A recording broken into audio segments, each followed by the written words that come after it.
Australian public have said no. They've said they've had enough. It's affected everyday mum and dads who buy this brand. What you need is for people, at least behind the scenes, to rise up. That's why this is such a big moment. So the community did rise up. Some surfers went on the record. The Aussies went on the record. Completely deluged Rip Curl. I guess it's like a lot of these brands, they think they can virtue signal and insult the intelligence of everybody and get away with it because they don't respect the customer. But more and more people are showing these brands that the more you do this, the more we're just not going to shop. Go woke, go broke. You, Rip Curl.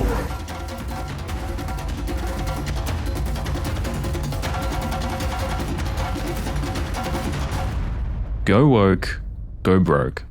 That's what some Aussies are saying after Rip Curl's parent company, KMD Brands, recorded a staggering loss of nearly 94 million New Zealand dollars. The surfwear giant has faced some backlash ever since it featured a professional transgender female athlete in a women's surfing campaign back in 2023. Additionally, Rip Curl parted ways with professional surfer Bethany Hamilton after she spoke out against transgender competitors in women's sport.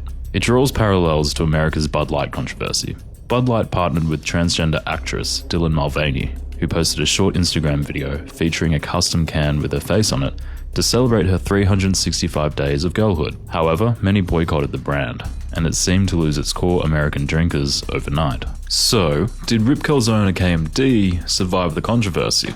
Well, the numbers paint a grim picture. KMD is closing 21 stores from its global portfolio. Even with a slight recent uptick in sales, the damage has been severe. But KMD isn't the only Aussie icon facing a crisis. The 124-year-old department store Myer is also in a share market bloodbath. After the retailer's operating profit after tax fell to $36.8 million, down 30% on the previous year, Myer has swung to a massive $211 million statutory loss. Investors reacted by dumping the stock and causing its share price to plummet by 29% in a single day. The huge loss was largely due to a write-down in the value of the 5 fashion brands it recently acquired from Premier Investments, including Just Jeans and Dottie. As a result, Myer has declared no final dividend for its shareholders. Retail expert Gary Mortimer warns the clock is ticking. He points out that with the rising cost of living, consumers are cutting back on discretionary spending, favouring budget alternatives like Kmart and Target. Myer's fashion brands are also facing intense pressure from online fast fashion giants like Shein and Temu. Despite the grim outlook, both companies are trying to protect optimism.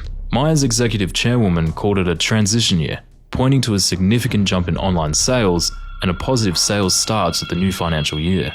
Similarly, KMD reported that August sales were up. However, both KMD and Myer are at a critical crossroads. They're battling a tough economic climate, shifting consumer values, and fierce competition. The next 12 months will be telling as we watch to see if these iconic Australian brands can navigate the storm and win back their customers.